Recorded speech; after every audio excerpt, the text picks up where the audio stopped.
Hoje vamos falar de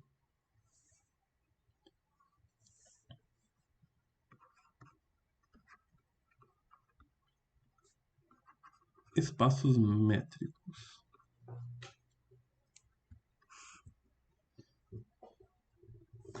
Então,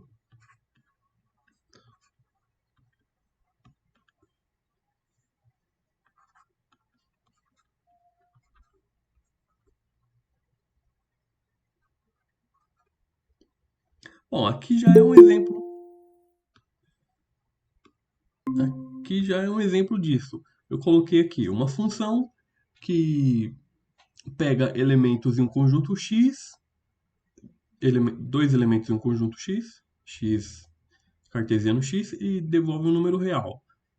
Esse X pode ser qualquer RK, ou mais ainda, qualquer corpo. Mas aqui, nessa disciplina em particular, a gente trabalha no máximo com R2. Mas assim, aqui a gente coloca X porque pode ser qualquer conjunto que obedeça aos axiomas anteriores. Qualquer conjunto que tenha uma propriedade de ordem e tal, mas no fundo a gente brinca mais com R e no máximo R2 nessa disciplina. Então a função é chamada.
Então vamos lá.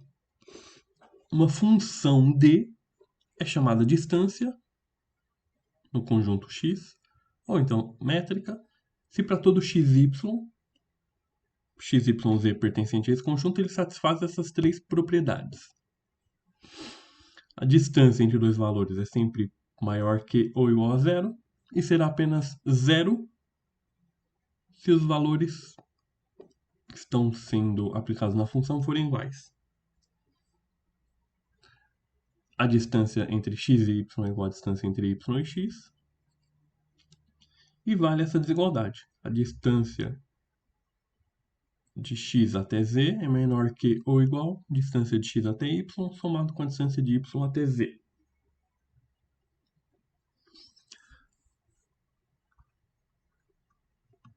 Um conjunto.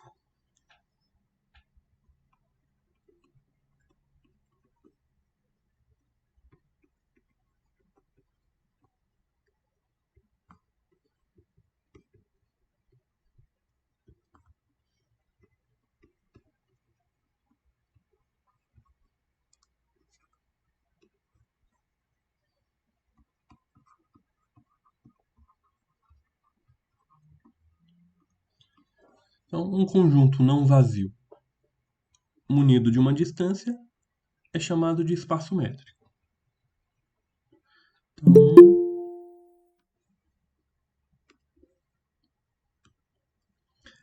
em R, nós temos uma distância bem conhecida, que é o módulo,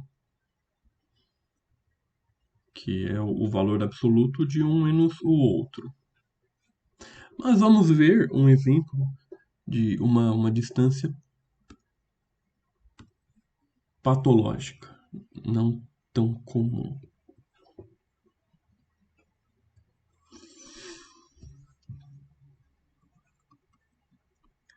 exemplo.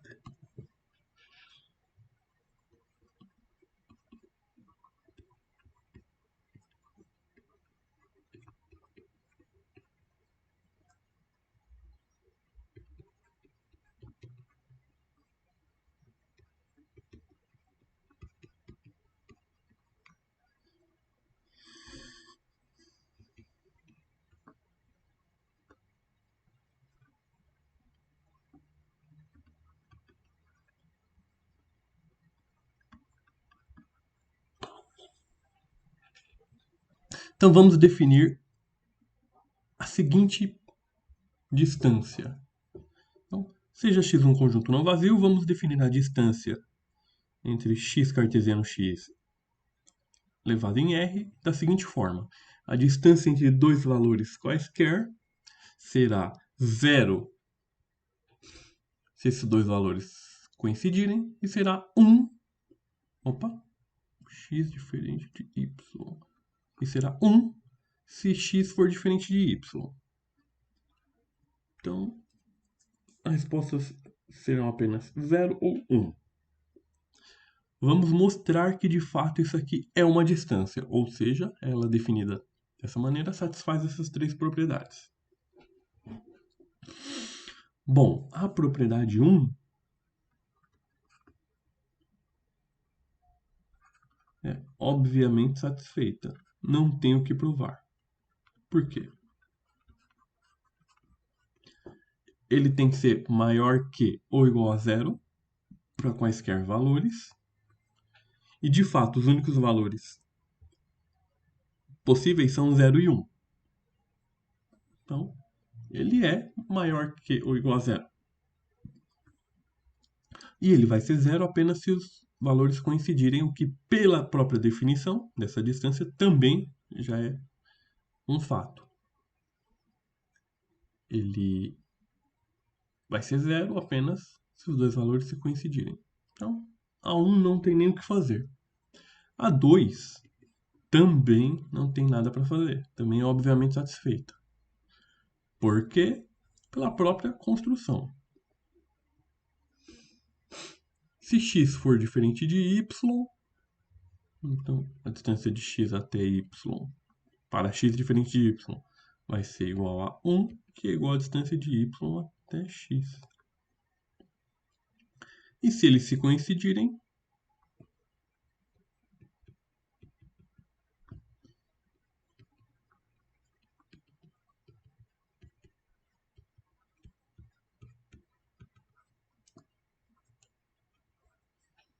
então também obviamente satisfeita. Não tem nada para fazer. Então eu vou tirar aqui para liberar espaço para a gente provar a terceira propriedade.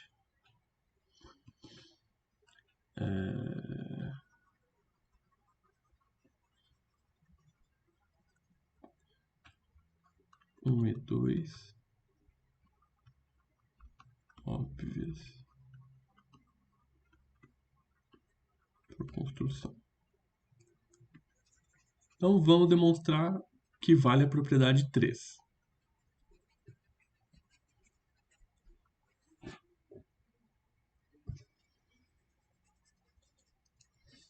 Então, propriedade 3. Então vamos lá. Se a propriedade 3 é essa daqui. Se x for igual a z, o que nós temos? Então, 0, que é igual a distância de t a z, menor que ou igual distância de x até y mais a distância de y até z. Bom, se x é igual a y, então a gente só precisa provar que 0 é menor que ou igual essas duas distâncias. Mas, se o y for igual a x ou y for diferente de x, E se o y for igual a z ou diferente de z, esses valores, obviamente, terão que dar que aqui é maior que ou igual a zero e aqui é maior que ou igual a zero. Então, não há nada a ser provado, porque zero é menor que ou igual a soma desses dois valores, a mais b, sendo que esse aqui é 0 ou 1 e esse aqui é 0 ou 1.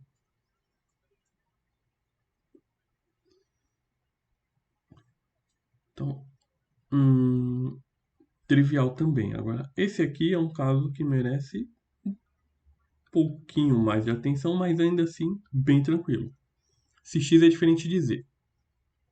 Se x é diferente de z, então a distância de x até z vai dar 1. Desse modo, podemos ter o quê? X igual a y ou x diferente de y.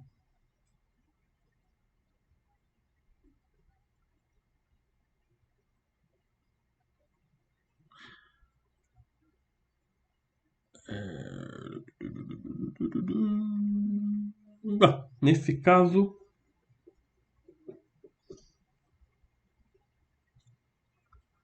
se x é igual a y, temos o quê?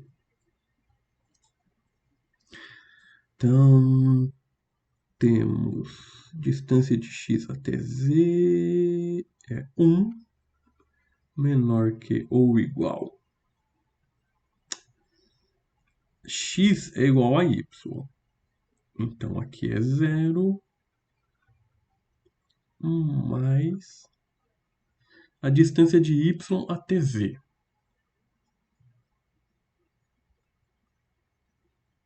Se o y é igual a x e o x é igual a y, então y é igual a z.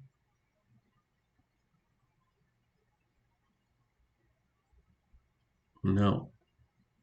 Então, y é diferente do z, porque o x é diferente do z. Então,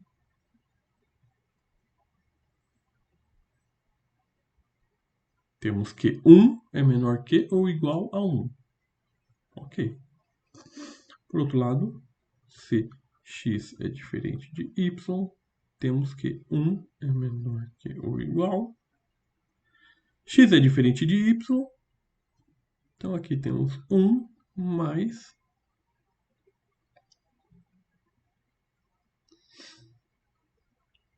x é diferente de y,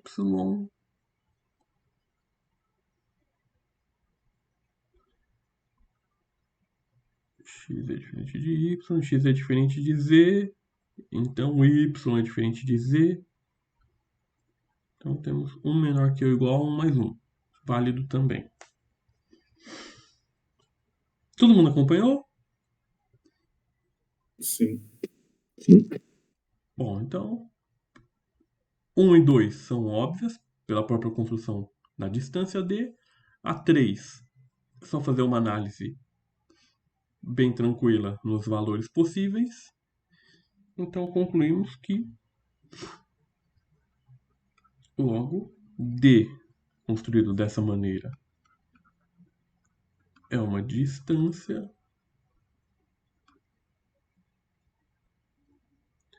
e a gente chama essa distância de métrica usual, trivial, na verdade, métrica trivial, ou métrica 0,1.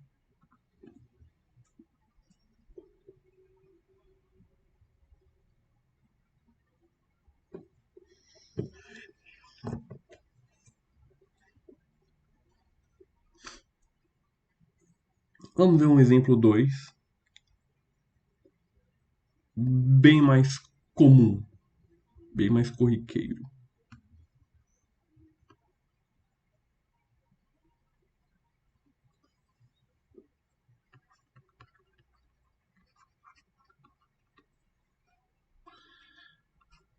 conjunto será R e a distância é a norma que a gente está acostumado.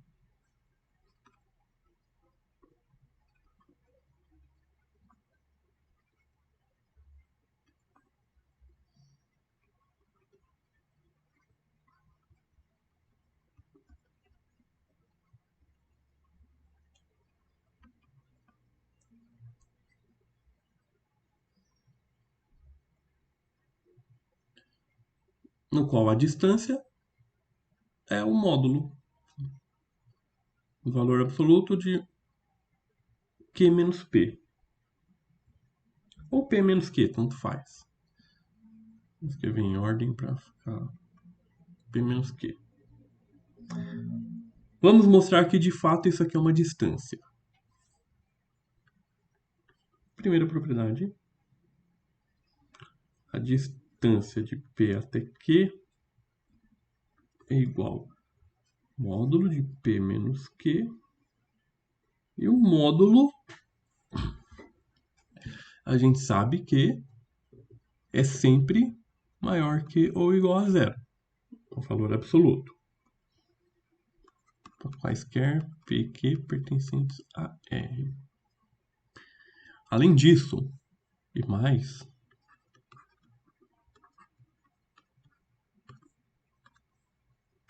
nós sabemos que a distância de P a Q é igual a zero, C somente C,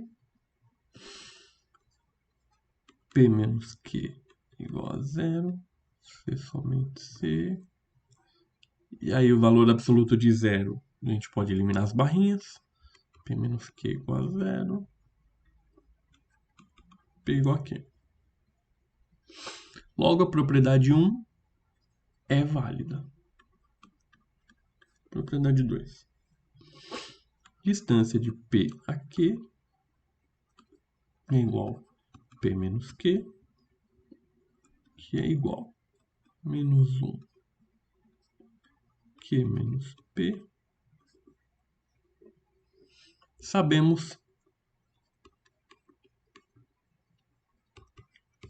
que a gente pode separar esse produto. O valor absoluto de menos 1 vai dar 1. 1 multiplicado por Q menos P vai dar Q menos P. Isso aqui é igual à distância de Q até P. Então, a propriedade 2 vale também. A propriedade 3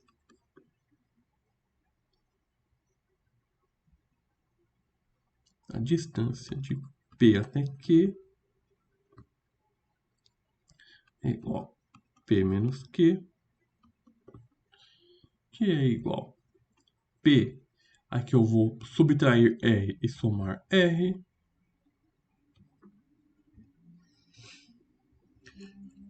E aí, nós já mostramos que vale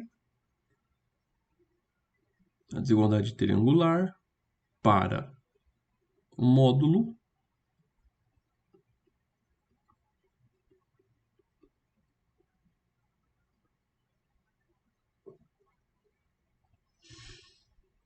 isso aqui é igual a distância de P a R somado com a distância de R a Q.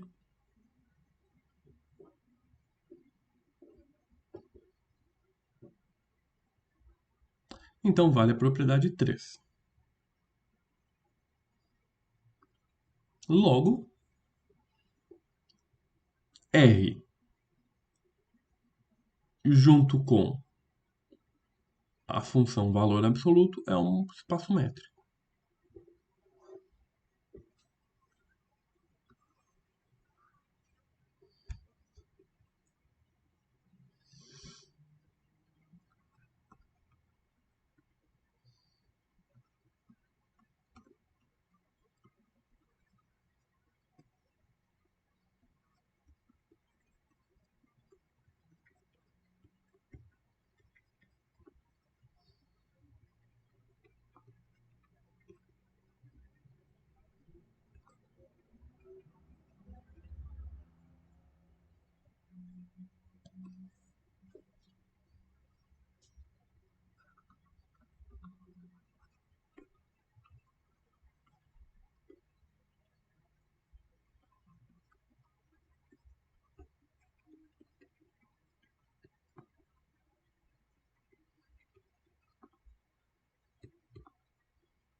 Tá. Aqui agora a gente vai falar de bola, uma bola aberta. É interessante que eu tomei R2, considerem R2 uma distância qualquer. Isso aqui é interessante também, uma distância qualquer. Aí eu defini uma bola aberta. Uma bola aberta de centro P e raio R é o conjunto de todos x, tais que a distância entre x e P é menor que R. O interessante aqui é que eu podia tomar qualquer conjunto e qualquer distância. Professor, Sim? o... ela poderia ser fechada se ao invés de menor que R fosse menor ou igual a R? Sim, sim, mas a gente vai ver que a grande importância está em brincar com as bolas abertas. Bola fechada é uma consequência que a gente verá Tá certo. depois, só que bolas abertas têm algumas propriedades que a gente vai ver. Mas sim, eu poderia falar de uma bola fechada, poderia definir uma bola fechada, e aqui seria igual.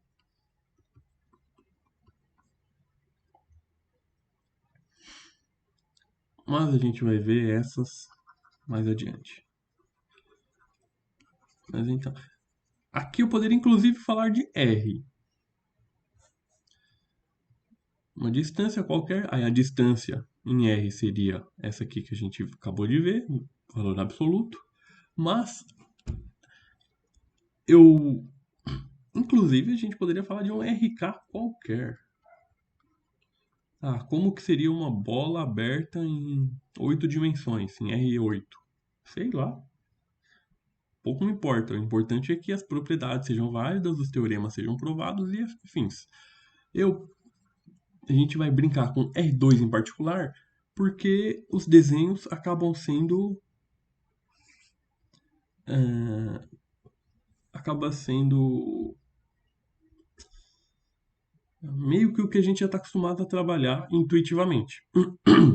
Ah, os desenhos acabam sendo intuitivos e isso acaba dando margem para ideias que a gente já tem uma visão espacial do intuitiva dos teoremas, propriedades e afins. Mas isso aqui poderia ser qualquer generalização de conjunto e qualquer generalização de distância.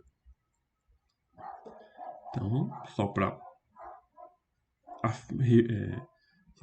reafirmar e concluir, a gente travou aqui que é R2, só por uma questão de facilidade de visualização, mas poderia ser qualquer conjunto e qualquer distância.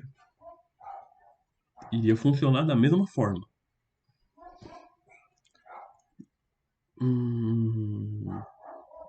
Então, quer ver um primeiro exemplo de que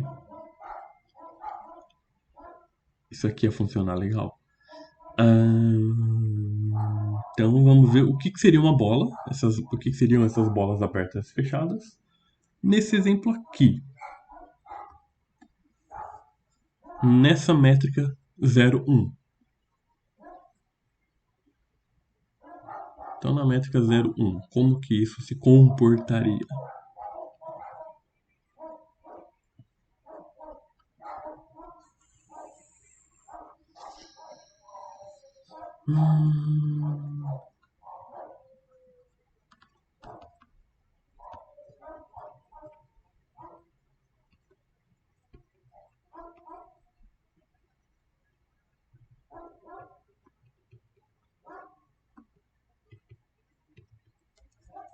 Então, o conjunto pode ser o R e a métrica é a métrica 0, 1. Qual seria a bola aberta de centro 0 e raio 1? Ou seja, todos os valores reais, tais que a distância desse valor até 0 é menor do que 1. Essa bola de centro 0 e raio 1 é quem?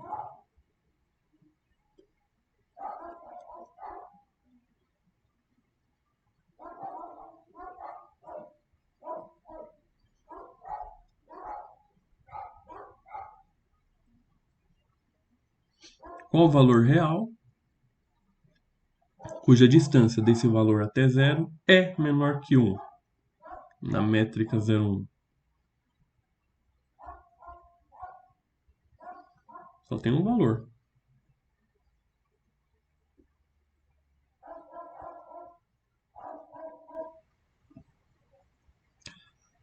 E se eu pegasse, por exemplo, a bola de centro 0 e raio 5.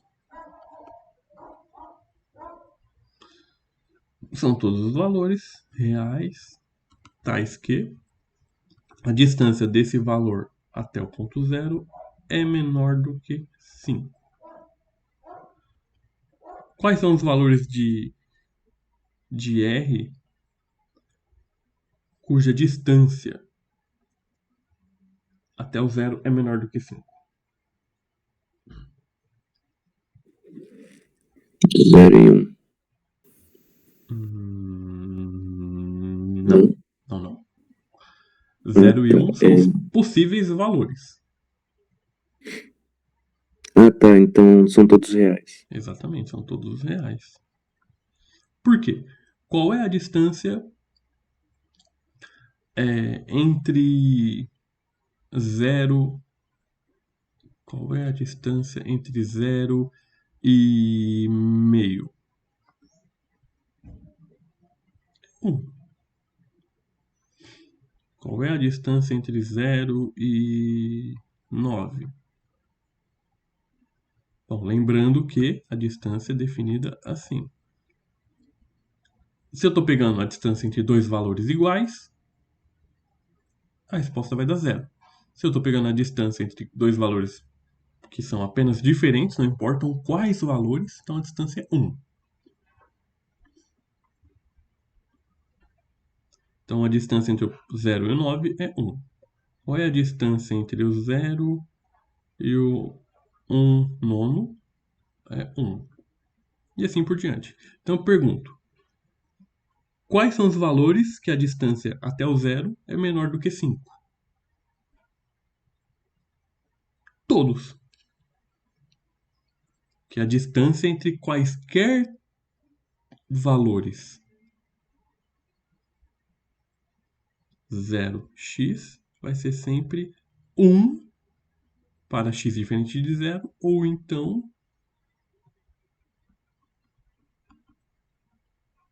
0. Ficou claro esses dois exemplos aqui? O segundo ele ficou claro, mas o primeiro também não deveria ser os reais. Não, porque aqui é menor. 1 não é menor do que 1. Não, mas e se a gente pegar meio? A distância entre 0 até meio é 1. É verdade. E Entendi eu agora. tô querendo saber quais são os valores que a distância é menor do que 1.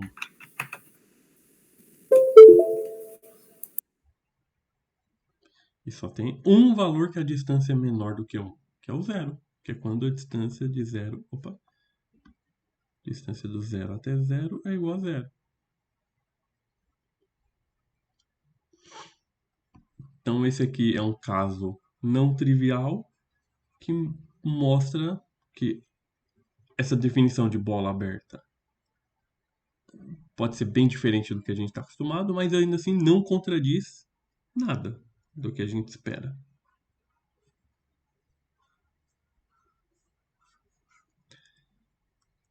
Ok. Então vamos definir algo bem, bem útil. Bom, o legal aqui, o interessante, é que eu coloquei um raio 5, mas eu poderia colocar qualquer raio que eu colocasse aqui,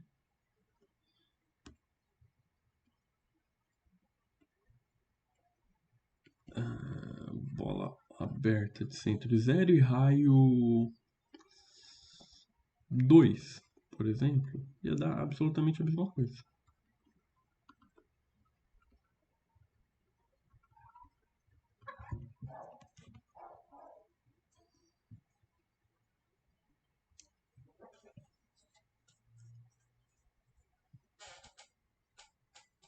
Na verdade, nessa métrica trivial só tem dois tipos de bolas abertas. Ou conjunto unitário zero ou todo R.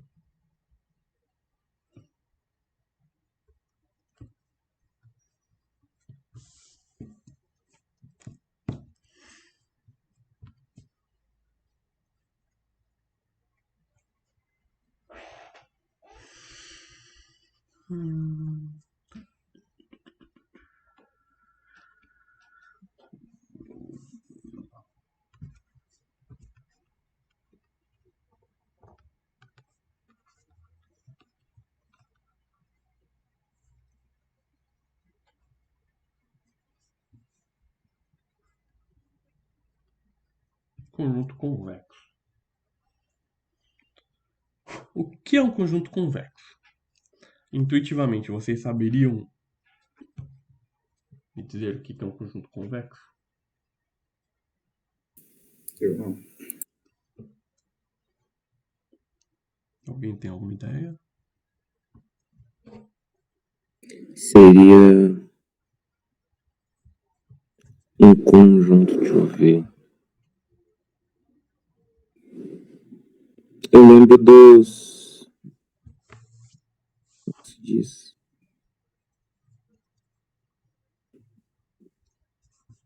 Dos polígonos convexos. Uhum.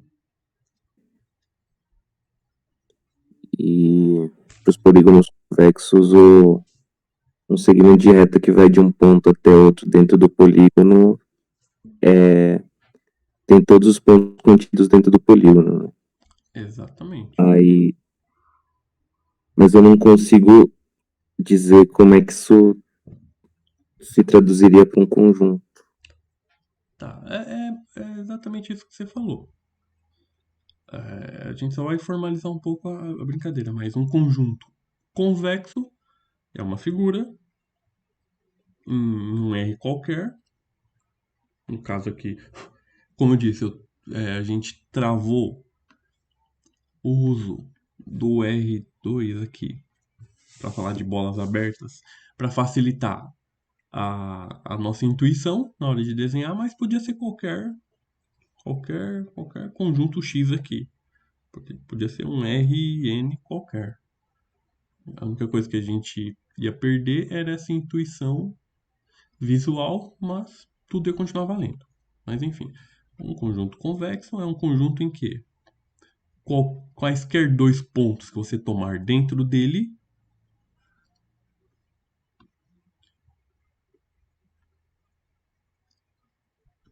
quaisquer dois pontos AB, na verdade a brincadeira é o contrário. Quaisquer dois pontos que você toma, o segmento de reta que vai de A até B está todo contido nesse conjunto. E ele não será convexo se porventura existirem ao menos dois pontos cujo segmento que vai de A até B não está totalmente contido. Aí você fala, bom, eu podia tomar esses dois pontos aqui. AB. Aí funciona. Ou então aqui, AB. Mas existe pelo menos esse A e esse B, que o segmento de reta que vai de A até B não está todo contido. Então esse aqui não é convexo. Beleza? Então a ideia intuitiva é essa. Quaisquer dois pontos que eu tomar dentro da figura, o segmento que vai de A até B tem que estar todo contido. E aí, vamos mostrar. Assim que minha gata deixar, vai pro chão livre.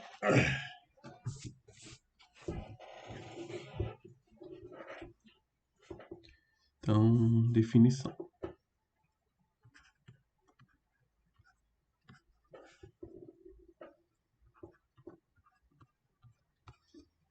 Vamos lá, a última vez que eu vou fazer esse comentário. A próxima vez ele vai ficar implícito. Estou tomando aqui um conjunto E em R2 para facilitar a nossa visualização. Mas podia ser qualquer. Podia tomar qualquer monstrinho aqui. E o importante era que as propriedades fossem válidas. Então, o conjunto E é dito convexo se quaisquer A e B pertencente a E temos. E agora vamos prestar atenção aqui. 1 menos lambda A mais lambda B pertence a E. Para todo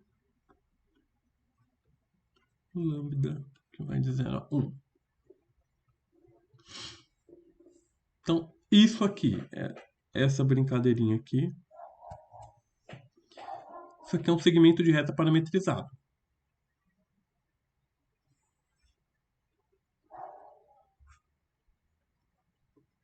Em particular, se eu tomar lambda igual a 0, vai dar 1 menos 0 vezes A mais 0 vezes B, então vai dar o A. Se eu tomo lambda igual a 1, 1 menos 1 vai dar 0, 0 vezes A dá 0, 1 vezes B dá B. Então se eu tomar lambda igual a 1, dá B. E os quaisquer valores entre 0 e 1, a gente percorre esse segmento. Beleza? Então esse aqui, esse segmento parametrizado por lambda.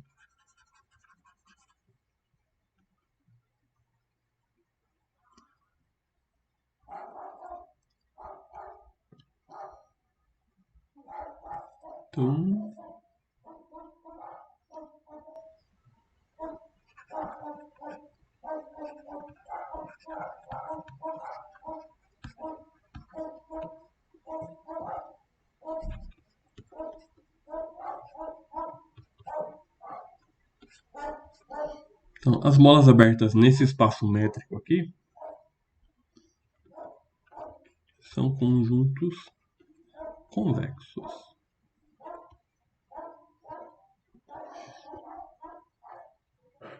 Então, o que a gente vai mostrar? O que a gente precisa mostrar?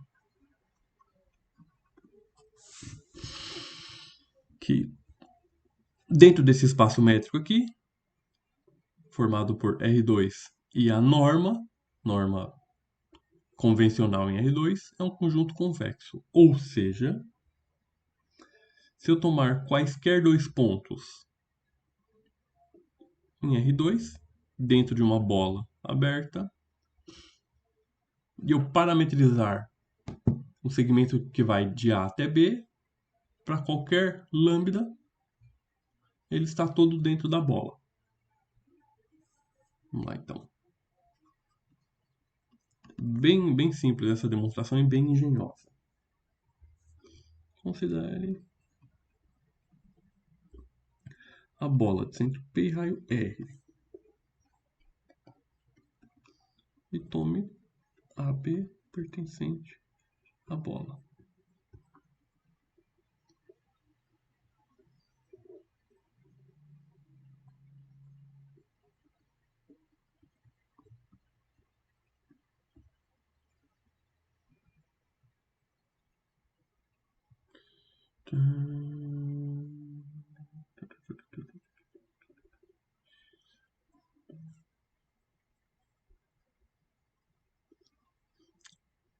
Tá, faltou dizer que lambda é real.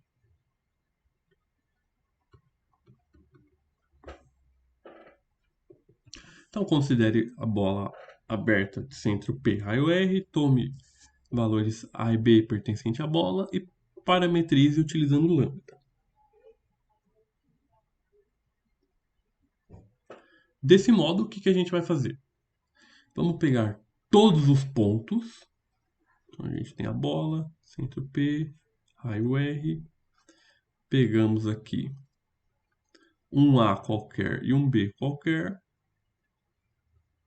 E vamos pegar todos os valores que estão nesse segmento parametrizado e calcular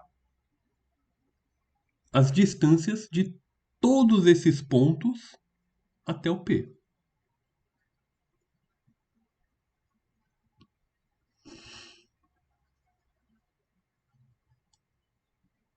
Então, centro P, raio R, e eu tenho um A e um B.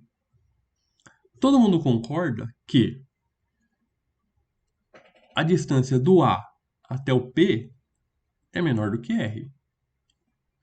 A distância do B até o P é menor do que R. E a distância de qualquer ponto que eu tomar aqui também é menor do que R. Qualquer distância é menor do que R. Então, se eu provar isso, se eu provar que qualquer distância nesse segmento aqui até o P é menor do que R, está provado que o segmento inteiro está dentro da bola. Essa é a estratégia que a gente vai usar. Mostrar que qualquer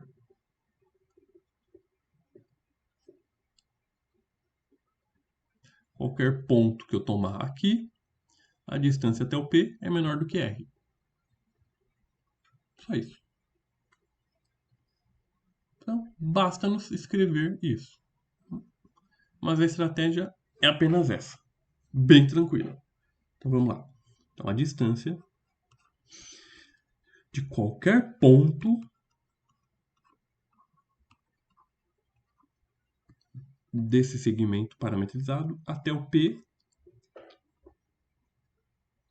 é igual ao quê? É igual a 1 menos 1A mais 1B menos P. Vejam se faz sentido.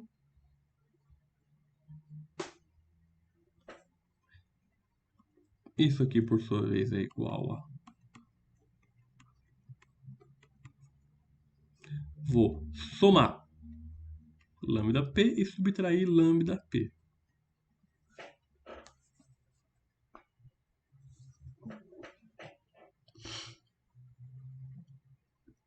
Dá uma ajeitadinha aqui nas coisas.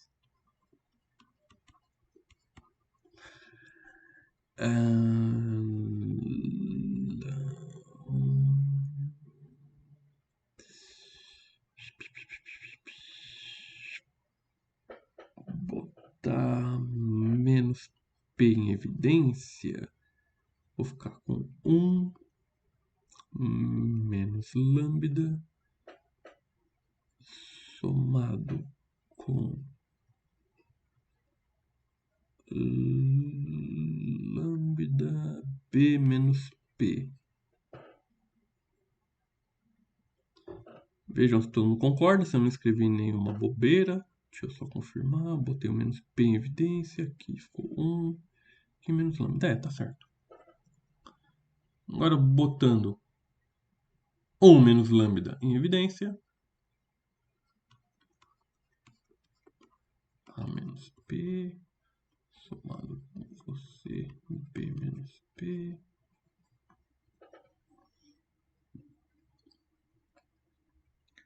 Posso aplicar desigualdade triangular.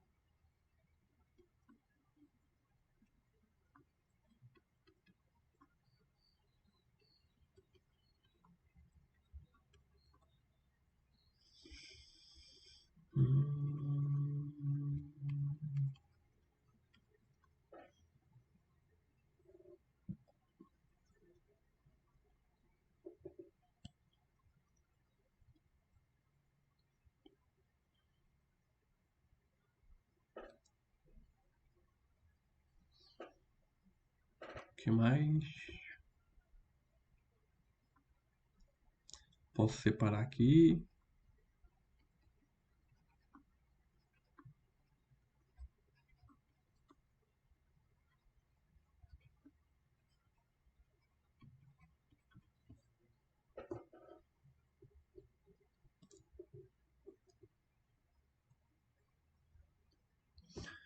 Um menos lambda é um número positivo, é um número maior que ou igual a zero, com certeza, porque o lambda está dentro desse intervalo.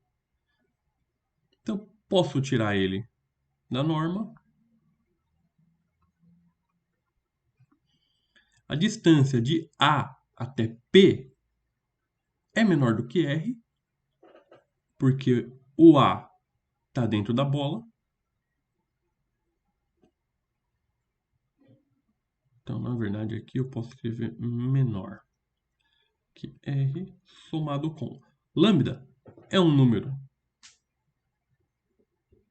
maior que ou igual a zero, porque está dentro desse intervalo, então eu posso tirar da norma. E a distância de B até P é menor do que R, porque o B está dentro da bola. Aplica a distributiva, vai ficar R menos lambda R mais lambda R. R. Dá uma olhadinha, reflete um pouco sobre o que nós escrevemos. E o que nós mostramos aqui é que a distância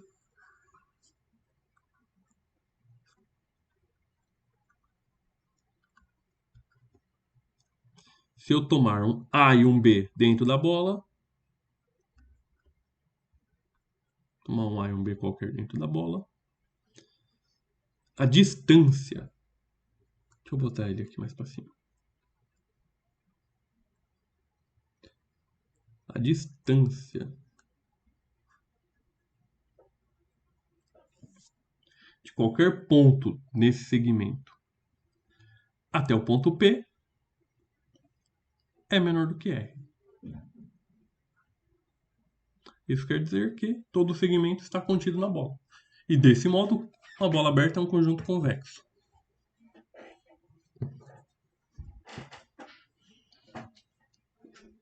Ver se eu consegui convencer vocês. Conseguiu sim. Tá bom. Professor, no caso, essa última passagem você colocou menor, que a gente está falando de uma bola aberta, né? Sim, Agora, se fosse uma bola fechada, não teria igual. exatamente. Aí teria que manter a igualdade. Mas como eu disse, ah, logo mais, quando a gente for falar bom, a gente vai ver logo mais. Talvez não nessa aula, mas a grande ferramenta útil, forte, são as bolas abertas. A gente fala dos conjuntos fechados apenas por consequência e por complementaridade às bolas abertas. Só porque os conjuntos fechados são complementares aos abertos. Mas a grande importância tá aqui. Então, assim, se eu quisesse ser, inclusive, bem rigoroso, toda vez que eu fosse desenhar uma bola aberta, eu tinha que fazer um tracejadinho.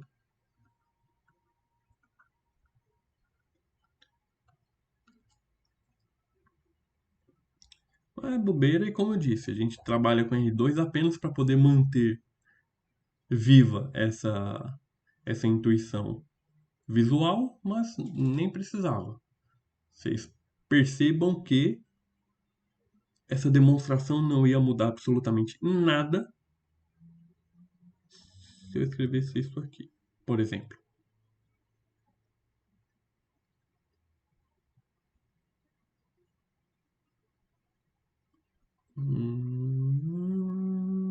Exatamente, não muda absolutamente nada, nenhum passo sequer.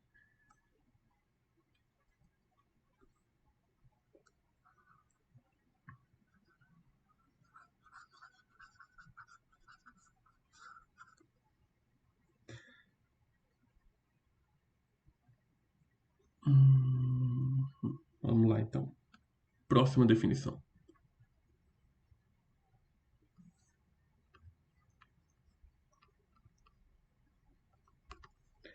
Ponto interior.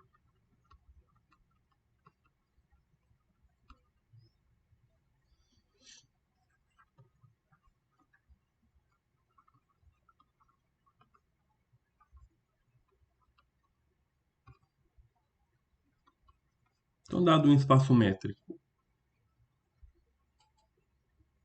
MD, M é um conjunto e D é uma distância, uma métrica, X pertencente a E contido em M é dito ponto interior se existe um raio maior que zero, tal que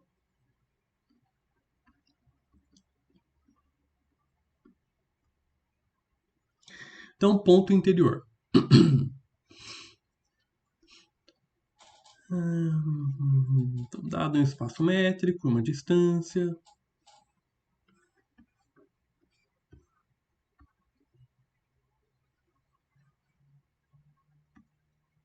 um conjunto E contido em M vai ser um ponto interior. Então, ponto interior se. Então, esse aqui é um ponto interior se existe um raio tal que eu consigo pegar uma bola aberta em torno desse raio e ele está todo contido no conjunto E.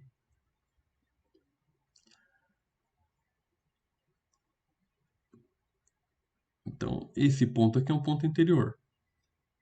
Esse ponto aqui é um ponto interior, porque tem uma bola aberta que está toda contida no conjunto E.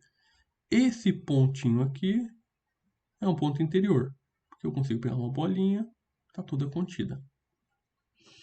E aí, por mais próximo que eu me aproxime da borda,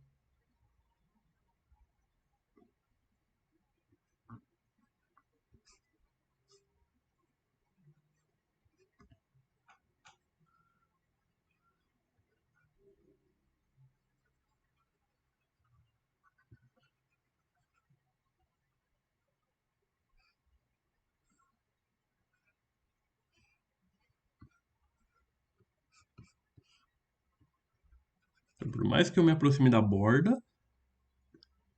eu pego esse pontinho X, eu posso pegar um raio menor possível, mas que está todo contido. E aí, aqui já surge a importância de bolas abertas. Se eu pegar uma bola fechada, se por exemplo esse meu conjunto E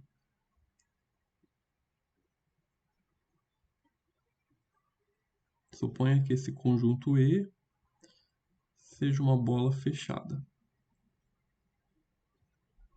Que não ficou muito bola, mas não tem problema, enfim. Se ele for uma bola fechada, você concorda que, se ele é uma bola fechada, eu posso pegar um ponto exatamente aqui na borda. Ou seja, eu posso pegar um ponto aqui na borda. E se eu pego um ponto aqui na borda, ele não é ponto interior. Porque qualquer raio que eu tomar em torno desse ponto aqui na borda, qualquer raio, por menor que seja,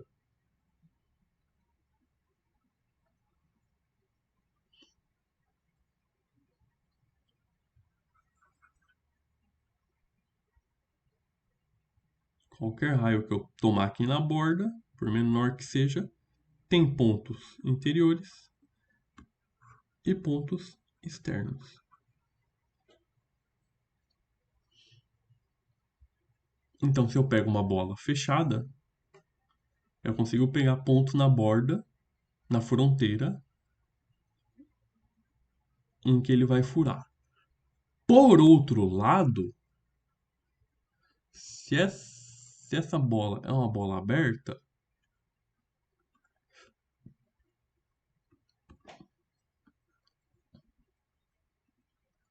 se essa bola é uma bola aberta, temos que concordar que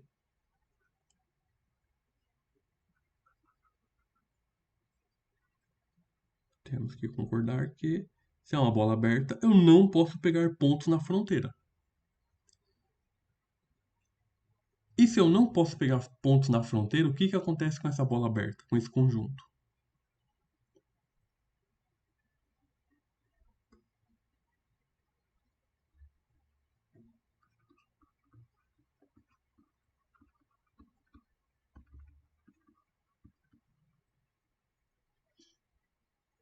Se eu não posso pegar pontos na fronteira, todo ponto que eu pegar é um ponto interior. Porque todo ponto que eu pegar aqui dentro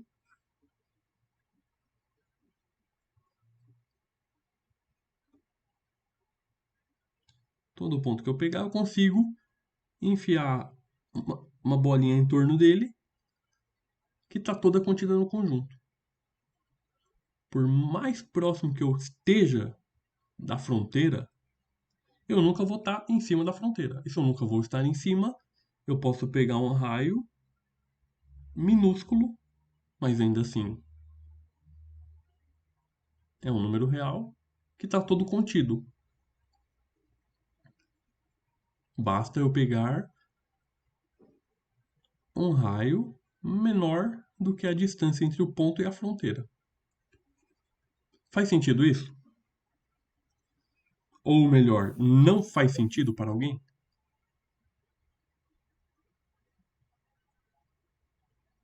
Então, a grande importância de a gente trabalhar com conjuntos abertos, e aí por isso que as bolas abertas será uma ferramenta forte, é porque todo ponto que está dentro de uma bola aberta é um ponto interior.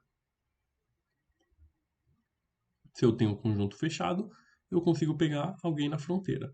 E se eu pego alguém na fronteira,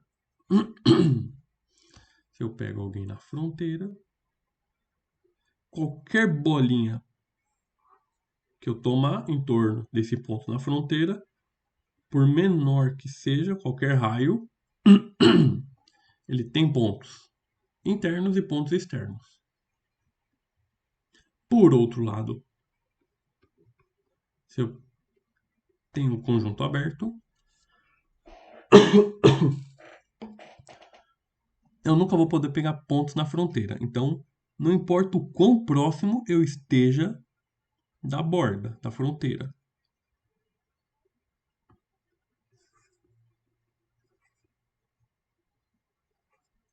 Não importa o quão próximo eu esteja, basta eu pegar um raio menor do que a distância do ponto até a fronteira, que eu vou conseguir colocar uma bolinha aqui. Se existe um raio, está todo contido no conjunto.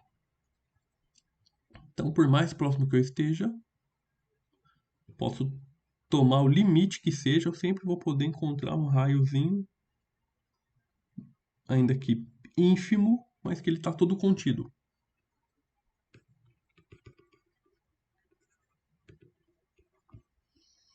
Beleza? Podemos continuar?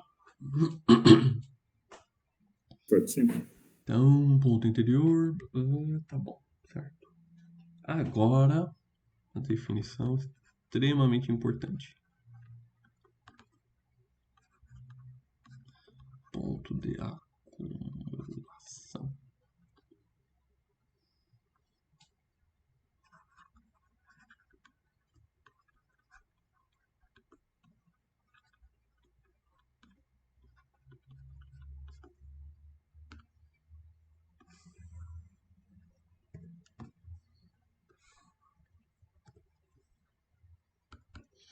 Dado em espaço métrico.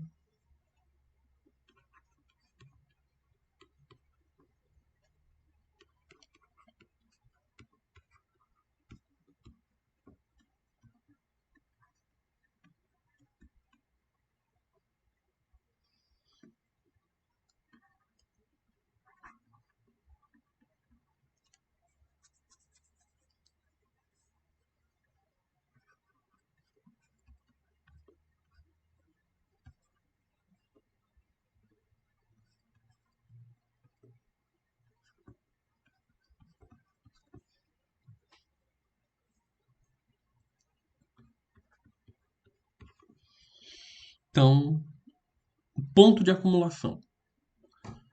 Certamente vocês já trabalharam bastante com a ideia de ponto de acumulação lá em cálculo. Mas agora vamos dar uma cara um pouco mais formal. Então, um ponto é dito ponto de acumulação de um conjunto E se ocorre o seguinte.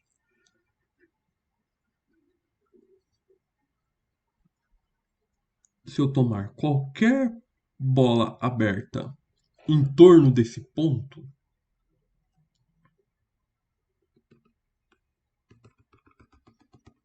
então eu tenho uma bola e um raio R. Um ponto X qualquer vai ser ponto de acumulação. Se qualquer bola em torno desse ponto e qualquer raio, bom, aqui o conjunto E pode ser qualquer coisa.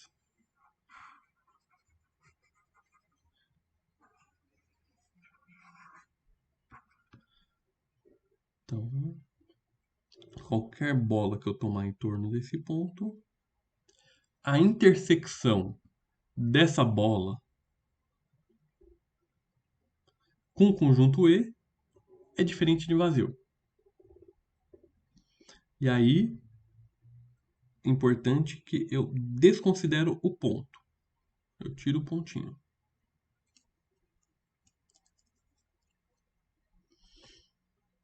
Então, esse conjunto intersectado com o conjunto E é diferente de vazio.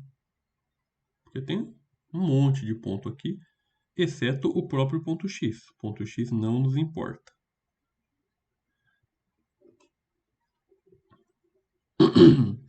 E aí, uma coisa interessante é que se eu tiver um conjunto fechado, um ponto que está na borda também é um ponto de acumulação.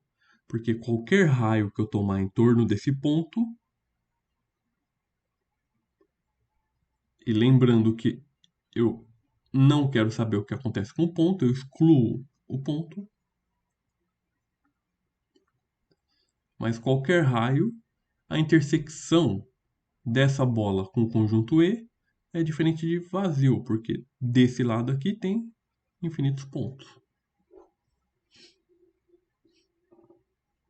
Então, são pontos de acumulação. Já não ocorre se eu pegar um ponto fora. Se eu pego um ponto fora do conjunto, se eu pegar um raio muito grande, claro que a intersecção vai ser diferente de vazio. Só que aqui ele está falando se para qualquer raio. Isso quer dizer que qualquer raio, se eu pegar em particular esse raio aqui, a intersecção com o conjunto E vai ser vazia. Então esse ponto aqui não é um ponto de acumulação.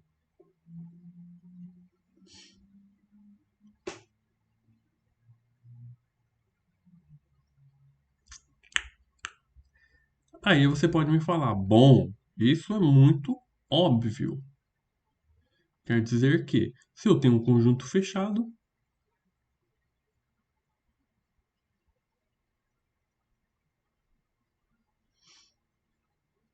eu tenho uma pancada de pontos de acumulação. Basta eu tomar qualquer ponto interior ou alguém da borda. Certo? Mas vão aparecer alguns casos não tão triviais, como, por exemplo, o conjunto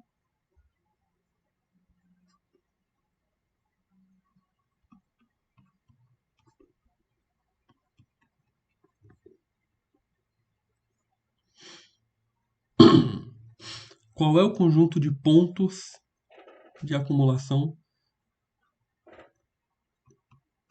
desse conjunto aqui? O intervalo que vai de 1 até n.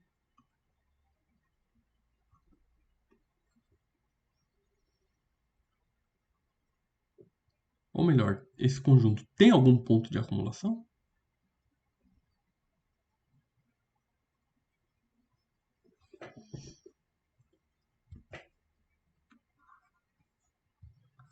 Seria isso aqui, né?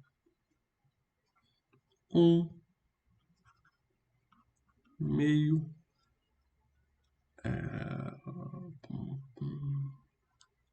1/3, 1/4, 1/5 e assim por diante.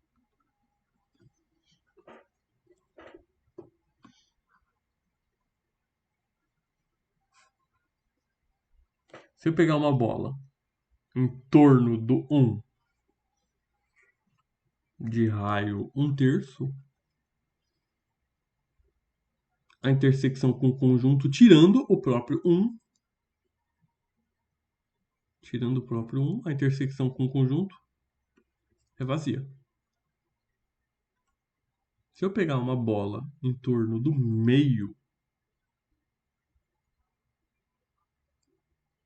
tirando o próprio meio, então vou tirar o meio, eu tomar um raio menor do que 1/6, meio menos 1/3 é 1/6. Se eu pegar um raio menor do que 1/6, a intersecção dessa bola com o conjunto, tirando o próprio valor, claro, é vazio.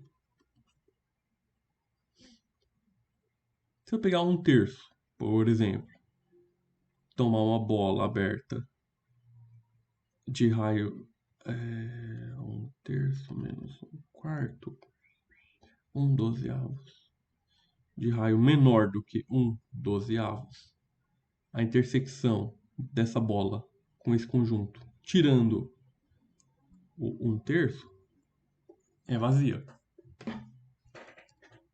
Porém, esse conjunto tem um ponto de acumulação e ele não pertence ao conjunto. Qual é esse ponto de acumulação? O zero. O zero. O zero é um ponto de acumulação. Por quê? Para qualquer raio que você tomar, essa bola aberta em torno do zero, exceto o próprio zero, tirando o zero, dependente do raio que você tomar, terão infinitos valores dentro desse conjunto. Basta que você tome um raio menor do que... Não, calma aí, que o argumento é... Tá, se eu tomar um raio, basta eu analisar todos os valores 1 sobre n que são menores do que o raio. Isso aqui, pela propriedade arquimediana, vai dizer que basta tomar nr maior do que 1. Então, se eu tomar uma bola aberta em torno do zero, a intersecção dessa bola com o conjunto, com os conjuntos formados pelos pontos que estão dentro desse intervalo, serão todos dentro desse conjunto, nessa intersecção, terão todos os valores de n que satisfazem essa desigualdade. E aí, independente do valor r, vai existir algum n grande o suficiente que torne essa desigualdade. Vamos supor aqui que exista um n grande o suficiente, vamos chamar de n maiúsculo, de modo que n vezes r seja maior do que 1. E aí basta tomar n mais 1, n mais 2, n mais 3, n mais 4 e assim por diante. Então, infinitos pontos. Então, o zero é um ponto de acumulação e ele não está contido no conjunto.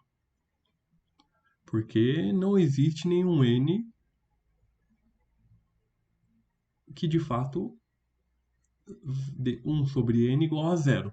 Então, o zero não está no conjunto, mas ele é um ponto de acumulação.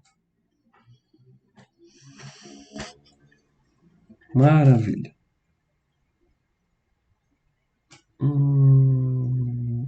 Vamos fechar com uma definição, porque já é quase 10 horas.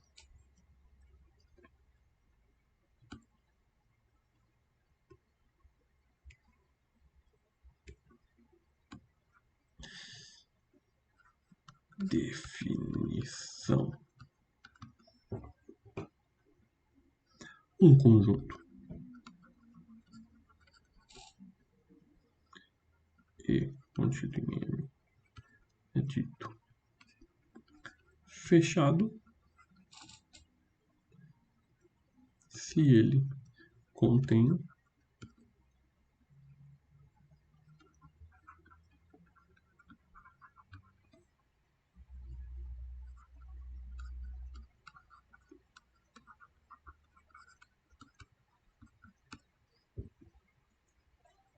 Então, se o conjunto contém todos os seus pontos de acumulação, ele é fechado.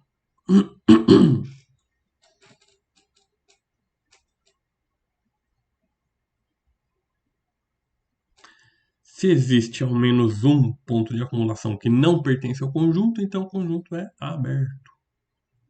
Então, nesse caso aqui, esse conjunto que a gente criou, formado pelos pontos. Então, na verdade, o conjunto, olha que interessante. O conjunto S, na verdade, é 1/2, 1/3, 1/4, 1/5 e assim por diante. Esse conjunto é aberto.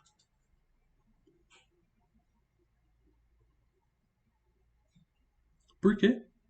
Porque existe um ponto de acumulação e ele não pertence a esse conjunto.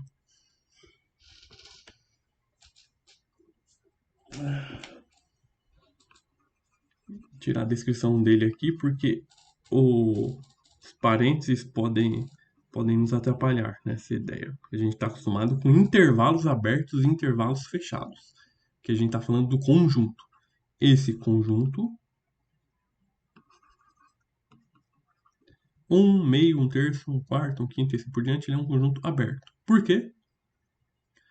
Um conjunto é fechado se ele contém todos os seus pontos de acumulação. Posso afirmar isso? Que S não é um conjunto fechado? Oi? É. É porque o ponto de acumulação de S é 0, e só que 0 não pertence ao conjunto. Ok. Eu posso afirmar então que ele é aberto? Se a gente se basear só na definição, acho que sim. É não. Não vale a recíproca. Então, não sabemos ainda. A gente vai ver em algum momento. Mas o fato de um conjunto não ser fechado não obrigatoriamente implica que ele é aberto.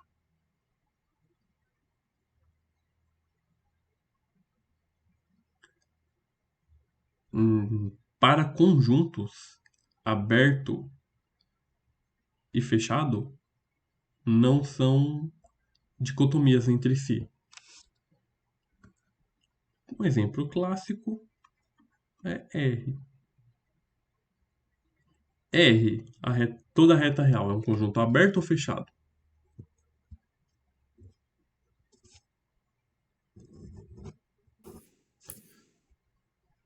Ou se você quiser brisar um pouco mais. Conjunto vazio, ele é aberto ou fechado?